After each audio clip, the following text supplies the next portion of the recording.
Hey guys, it's me again with another Canva tutorial. For this video is how do we blend photos for poster design. So we can just go to templates here and search for poster. So let's see, say that this is a poster here. You can just find a poster. Simply customize the poster that you wanted to. So let's say this is a poster. So you want to blend this plane with the poster. So we can easily just go here, then go to apps, go to mixer,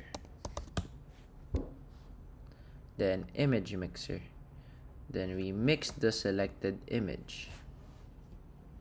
So as you can see, it blends with the image. So we can just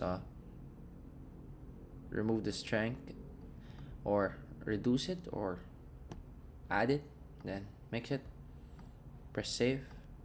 You can see here that the image is more blended with the poster from the edges as well. So we can just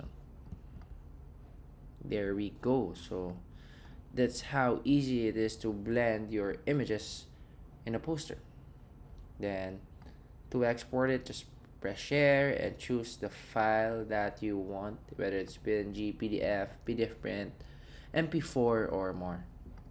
So once again, thank you for watching this video, and I hope that you will like and subscribe our YouTube channel for more Canva tips and videos to come. Peace out.